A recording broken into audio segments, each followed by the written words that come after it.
Hello, everyone. Welcome back to the Parenting Podcast. This is Dr. Gursev Sandless. And in the last podcast, we spoke about constipation in children, which again is an extremely common problem. Now, we did discuss constipation from the point of view of it being a lifestyle issue. But the fact remains, which we cannot ignore, is the fact that constipation, a big role is played by diet. And when we say diet, we need to understand that the basis of these diet related issues in digestion, issues in constipation, hard stools, incomplete evacuation, starts from the moment the child is weaned off, especially today. Traditionally, as I will talk about why and how things were better, but now uh, things are going a little haywire. So, how we're going to approach this podcast and this conundrum of diet in children is that we're going to make a timeline from the child, the baby, time the baby is born, then he gets weaned off, and then how we progress and how different stages of his life influence his dietary patterns, which could be cultural influences, which could be influences at home, influences by the peer pressure, and how all this can contribute either positively or negatively towards his entire growth, development, towards his gastrointestinal health, and definitely towards constipation. So let's start. Congratulations, you've had a baby. Could be a boy, could be a girl. It doesn't matter. Uh, the ideal thing to do for the first 6 months of life would be to keep the child only on breastfeeding. Now, unfortunately, modern times bring about modern problems. And I'm not saying this in a negative way, I'm just stating a fact that this life today is stressful. A lot of mothers are working mothers who really have stressful lifestyles, and then there is always this pressure of getting back on the job because not every employer gives you a good leave. This combined with the new motherhood, combined with other stresses, a lot of mothers today are finding it difficult to produce enough volume of milk, which is enough to sustain the child exclusively for the first 4 months to 6 months of life. So, what is the next best option? I mean, you have to supplement the child with formulas. Now, uh, just before we start discussing formulas, let me give you one very simple disclaimer that every drop of milk that is produced by a mom should go into the child's tummy. Nothing should go waste. Even if it is 5 mils, make sure that that goes into your child's stomach. Why? You know why allergies have become so common in the world today? Because your allergy immunoglobulins, which we call as IgE, are not produced by your body. They are almost exclusively given to you through the mother's milk. And that's how you develop a gut immunity, and that is what leads to different other immunities in your body. And if you notice, a lot of food allergies today that are happening. Now, I'm not making a blanket statement or an unscientific statement, it's a fact. Majority of the food allergies that happen are happening in children who have not been breastfed properly, and they do not acquire this IgE related gut immunity, and that leads to them developing those food allergies. Uh, this is more common and started more often in the West, this concept of formula feeding the child exclusively, and that is why we see a far greater extent of these allergies in the Western world. Needless to say, in India also, as the lifestyles change, as we adopt these formulas, we are seeing an advent of these allergies into Indian, uh, society also.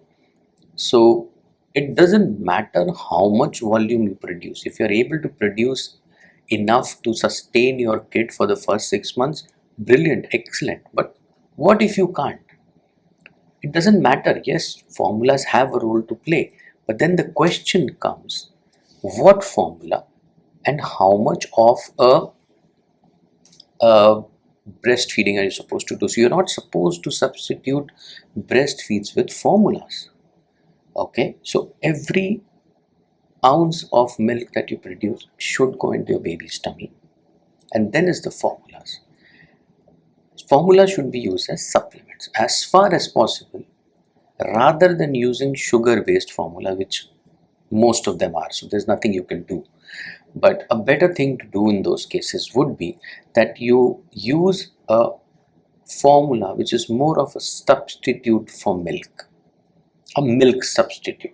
Okay, it could be a human milk substitute, it could be a generic milk substitute, it doesn't matter. The right person to advise you regarding this would be your pediatrician. Let me be honest, I'm no expert on this. This podcast is aimed at giving you general advice, general medical advice, so you can make a more informed decision. This in no way replaces your uh, pediatrician, or it doesn't replace your medical care giver. Okay, so first 6 months, as far as possible, the child should receive exclusive breastfeeding. If that is not enough, then all the milk that the mom produces should go to the child, and then over and above you can supplement it with feeding of formulas. The key event in my experience, as I've been dealing with constipation for so many years, the first key event in a child's life is when he is weaned off. Okay, so at 6 months you're going to start introducing newer stuff into his diet, and this is where, from a predominantly liquid diet so far, he is transformed into more complex molecules which contain carbohydrates, which contain protein, which contain fatty acids, and that contains fiber for that matter. And this kind of converts the stool from a completely or a liquid or a semi-liquid consistency into a semi-formed soft stool, which is formed, which may be hard. So this is the first event. So weaning a child is extremely important, and there should be enough effort put into making sure that the child is weaned off in a very healthy manner. If I was to tell you in a single statement what should you give for weaning, then trust me, in my experience, the traditional Indian weaning diet is the best weaning diet that you can give your child. Okay, no amount of formulas, no amount of processed food can replace natural home cooked Indian weaning diet. What should you give in that weaning diet? I'm not the right person to tell you that. Ask your moms, ask your grandmothers. Start with regular Indian food. What I can give you a general advice regarding this is, start with food which are easier to digest to begin with, and then you increase the complexity as the child keeps growing older. The aim is that by the time the child is 1 year or 15 months or 16 months old, he should be more or less eating what is being cooked at home. He should not be eating food that is specifically cooked for him. Now, when I say specifically cooked for him, I don't mean that you should feed him what you are eating. No, the child is not going to tolerate that amount of oil, that amount of spices, that amount of salt in his diet. But what I mean is, he should be eating what you are eating. Suppose you've made dal at home for dinner. He should consume the same dal, which after boiling has been separated out. You add a little salt to it, add a little black pepper to it, and give that to him. There shouldn't be a separate meal being prepared for him by the time he's 15 months, 16 months of age. We expect him to be eating exactly what you are eating. Okay, so you start off at 6 months, and my advice to most of the parents is that you can introduce fruits, you can introduce vegetables, salads, everything. The child starts teething by about 7-8 months of age. The first teething starts, they want to chew on things. You can give them something hard which is soft but unyielding, like a piece of cucumber, like a piece of carrot. They can just nibble on it. He's not going to bite on it. He's not been able to swallow it, to choke on it. That hazard is not there, but it has to be supervised. I totally agree that you cannot be leaving a 6 7 month old unsupervised, right? You are going to be there, so give them a small piece, let him chew on it. What it does is, besides strengthening their gums, is that they actually end up understanding the flavor. I think the single biggest problem that we do with our kids when we are weaning them is that we do not introduce sufficient variety of flavors to these kids when they are in that phase of experimentation. See, 6 months to maybe till 1 year is a phase of experimentation for the child. He's going to try out different flavors, he's going to try out different textures, and the more variety of flavors and textures you're able to introduce at this point of time, the more the child is likely to have a varied palate and a varied uh, type of food stuff that he's going to eat. So this is the crucial period. In the beginning, if you are scared of this, you can try something like ragi or suji or rava, as we call it, because both these things have a very unique texture to them, and at the same time they can be made either savory, which is salty, or as a sweet dish. So you are not changing both the things for the child. Whenever you are introducing something new, you should either change the texture of it, that is the consistency of it, or you should change the flavor of it. If you're changing both together, it varies from child to child, but in general what we have seen is the child will not be very comfortable to a change in both these things. So try and changing one thing at a time. So if you're introducing ragi and you've introduced sweet ragi to the child, or sweet rava or suji to the child, if you make it into a savory dish like an upma, the texture remains the same, right? An upma and a halwa or a shira made out of suji is fundamentally the same texture, but it is different flavor, a completely different flavor. So the child gets curious. Okay, I know this texture, I have eaten it before, but it used to taste different, and why is it tasting different now? And that helps him to discover the flavors, distinguish between different flavors, and then he may pick a preference. See, all of us are preference eaters. Somebody likes spicy more, somebody likes sugary stuff more, somebody likes uh, nobody likes bitter, but you never know. But what I mean is, we all have a preference to a particular flavor that we have. Now, unless you have introduced all these flavors to the child, you are not giving him the variety to choose from. If you give him predominantly sweet stuff, and then at 5 years of age, if you complain that he eats only bland and sweet stuff and he doesn't eat anything spicy or salty, he's 5 years old and we still have to make separate food for him. That's what's going to happen. The right age to introduce flavors would be between 6 to 12 months of age, when the child himself is experimenting and willing to experiment and open to new flavors and new textures. So introduce them, give. A lot of parents will come and tell me, when he was small he would eat everything, but now he doesn't eat half the fruits at that time. So we'll come to that, why they become picky eaters. But the fact is that as parents, it's our job to make sure that we introduce as wide variety of flavor for these kids as we can. And once you've done that, how he proceeds, it's how he processes it is different. It's not for us to judge what he decides to hang on to, what is he going to eat and what is he not going to eat. That is not for us to judge. But our job as parents is to make sure that we introduce all wide varieties of flavor to him. So make sure he eats something with a pinch of salt. Now whenever I say salty, sour, sweet, people are going to object, no, you're not supposed to give too much. Anything in excess is bad. Even healthy stuff, if done in excess, is bad. So when I talk about these flavors, it's obviously in moderation. You're not supposed to make a completely salty dish and give him a katora full of it to have. It's about introducing flavors and textures. How much is a child going to eat? When you say sweet, am I saying you put refined sugar? Not necessarily. You use jaggery, you can use sweet substitutes, you can use all sorts of things to convert this into a sweet dish. You can use natural sweet things. So when we talk about flavors, it's about introducing the flavor to the child, and that is very important.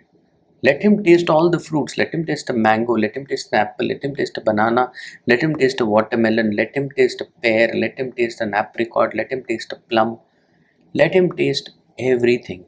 At that age, he will be willing to put whatever you give in his hand into his mouth, right? He may or may not like it. It's all about introduction. See, we put too much stress on success as a parent. Now, let me tell you something very honestly. Success as a parent lies in having multiple failures. You may give 10 things to the child. He may eat and reject 8 of them, but he will accept 2. If you give him only one thing or one choice, that's not really a choice. That's an imposition. Okay, this is what you're getting and this is what you have to eat. So, introduce different textures and different flavors into the child's palate between 6 months to 1 year of age, or till 15 months of age, and after that gradually get him onto whatever you guys are eating at home.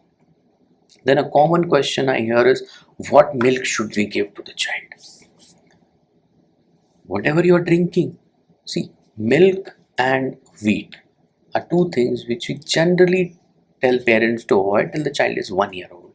It's more to do with their immature kidneys, with their immature digestive system, with all this gluten thing coming in.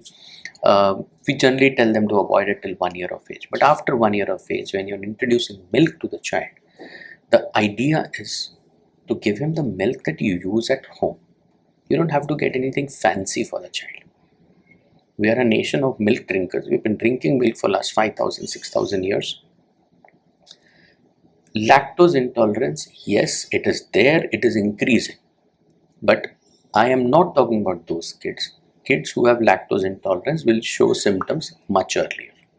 So, kids who are lactose tolerant can be given any kind of milk that they drink.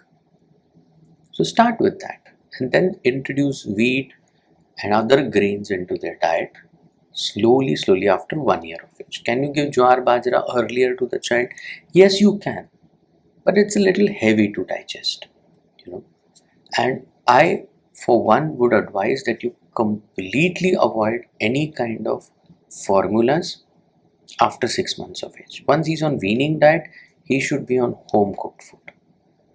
Those formulas are sugar based. They're going to cause massive weight gain in the child. They will contribute to obesity in the child later on in life. The child looks nice, he looks chubby. Everybody loves a chubby kid. The problem is, as they grow up, they find it difficult to lose this weight. So try and avoid formulas as a blanket rule. The simple fundamental rule for diet is that you are going to give the child fresh, home cooked food and fruits. Anything coming out of a packet or a box is to be avoided. Simple. Anything that you have to unpack at home from a box or from an aluminium packet is not to be given to the child. It's as simple as that. Whatever the child eats should be cooked at home, and it can't be anything else. Then we move ahead. We say, okay, now the child is 15 months old, 18 months old. By the time he's about 2 years old, the dental development is more or less there. So he's got a good set of teeth in him. Begin dental hygiene. Usually we ask them to begin by 1 year of age, but again, your dentist will be the right person to advise you regarding this.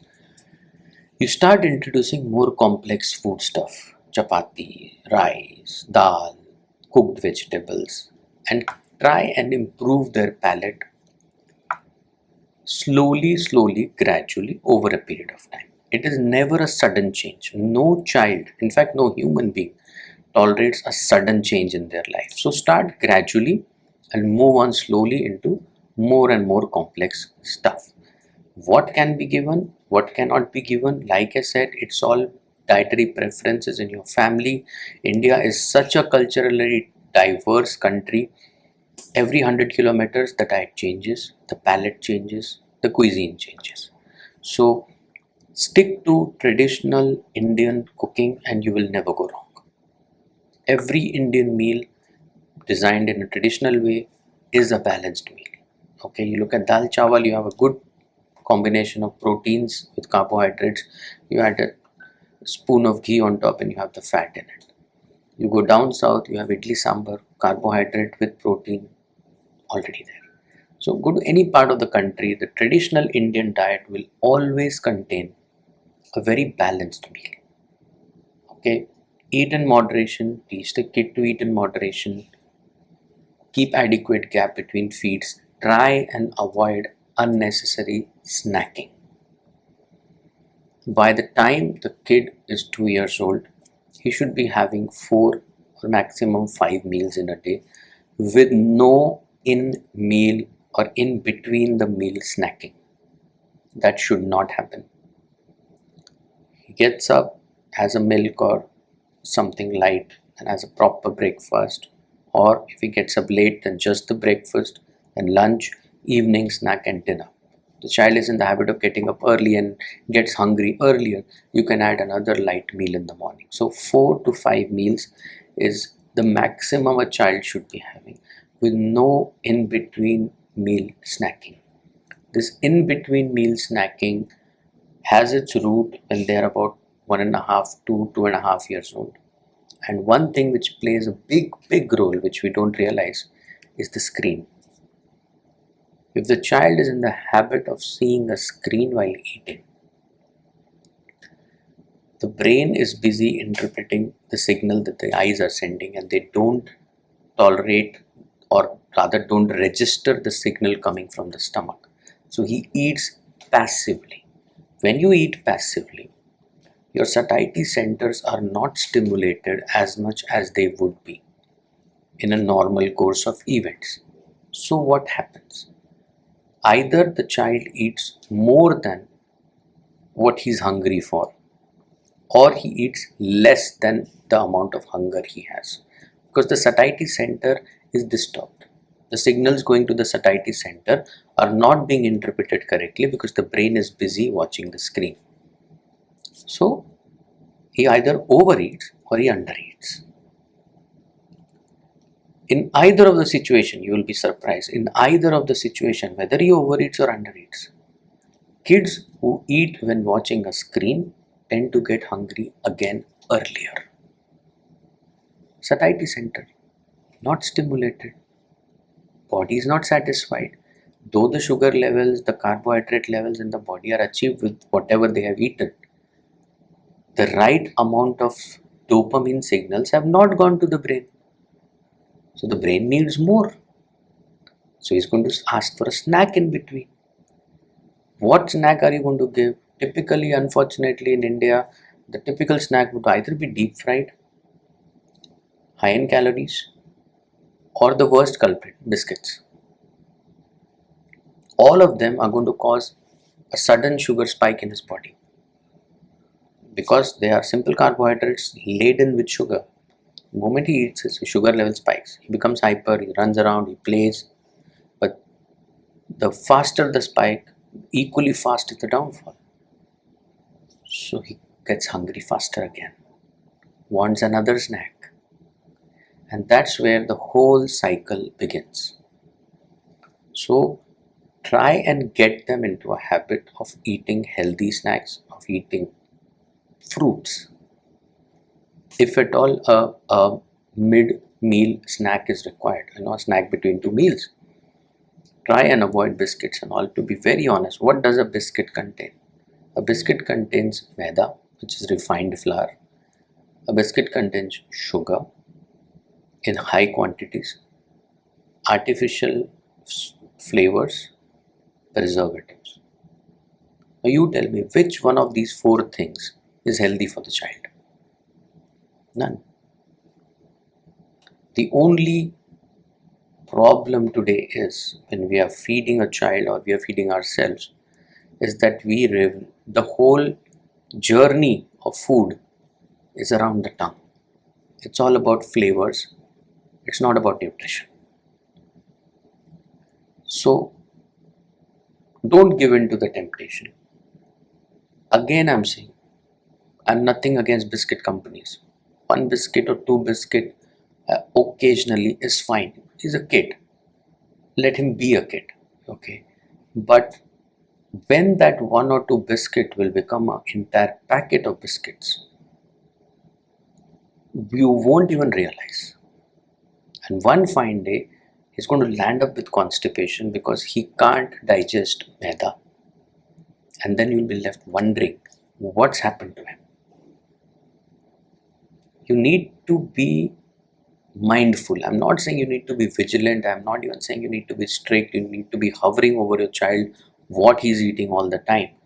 You don't have to be a helicopter parent. But the fact is, you need to be mindful and watchful because these things quickly get out of hand. Especially today when both parents are working, the child is either staying with grandparents or with nanny or in a daycare center, and you can't really keep a tab on him all the time. But if you are mindful of what he is eating, the chances of him developing good habits is very high. So you do that. Then the third stage that I have noted where a child's diet will go a little haywire is when he starts big school. 5 years, 6 years of age, because this is the time when peer pressure makes its appearance. He develops friendships, he has friends, somebody's getting Maggie for lunch, somebody's getting donuts for lunch. They tend to share their tiffins, you eat from somebody else's tiffin, you like the taste, and you want to try it at home. Or you come home and you pressurize your mom that I want to eat this. I like it. It is so nice. Why are you not giving me something like this in my tiffin? So that is the time another change in diet pattern can appear. But you know what is the easiest way to prevent this? If you've done the step 1 and step 2 correctly, which is the weaning, and then the next diet change at about 2.5 years of age, if he's gotten into good habits or good eating habits, and he's never been exposed to sugar, high processed food in his life, he's unlikely to develop a taste for it. He's very unlikely to develop a taste. Of course, there are outliers. There are kids who will develop a taste for it, develop a craving for these things, and then will demand these things. But that's where the culture of the house comes in. I say this to my patients very often about two things. If you want your child to sleep at 10 o'clock in the night, have an early night and not be awake till 12, make sure you are sleeping at 10 o'clock with him. The whole house is awake, there are lights on everywhere, and you want the child to go to his room in a dark area and go to sleep. It's not going to happen. Similarly, if you want your kid to not be eating biscuits and Maggie and other harmful stuff, make sure you are also not eating it. Make sure it's not at home at all. It's not accessible to him. So if he goes out, eats Maggie, comes back home and you say, no, this is not healthy, we don't make this at our house. Have you ever seen us eating Maggie? What is a better convincing statement for the kid rather than you telling him that, listen, I don't eat it. Nobody in the house eats it.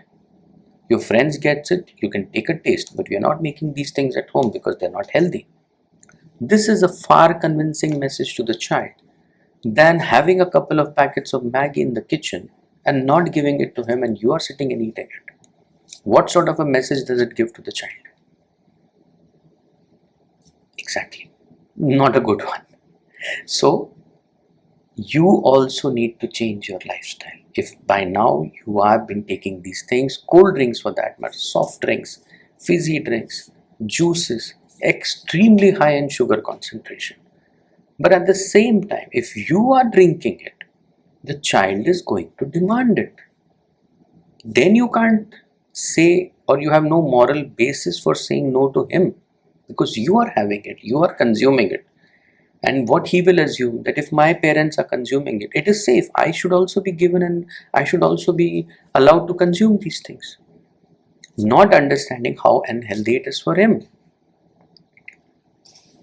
So this is how you need to be a little mindful. The key to making sure that your child has good eating habits or good dietary habits is to make sure, one, that you introduce the right things to him at the right time. Second is to make sure you do not create an adverse environment from him in the house. You want him to eat, not, if you don't want him to eat unhealthy stuff, make sure that the unhealthy stuff is not at home. Because if it is at home, he's going to ask for it, and then there's nothing you can do. So this was a very short kind of advice regarding diet, because let's be honest, diet is a massive topic, and you can have a conversation for hours together as far as diet is concerned. But I've just tried to lay down a few very common principles which I feel are important, and not the exact specifics as to what needs to be given and what not to be given to the child.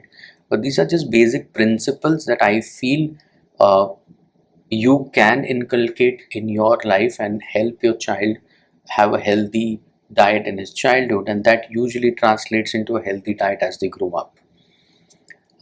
If you have any questions, please write down in the comments, and I'll try to talk about things which you feel need to be discussed any further. And we'll be back with another podcast. Thank you so much if you've been watching till now. See you again.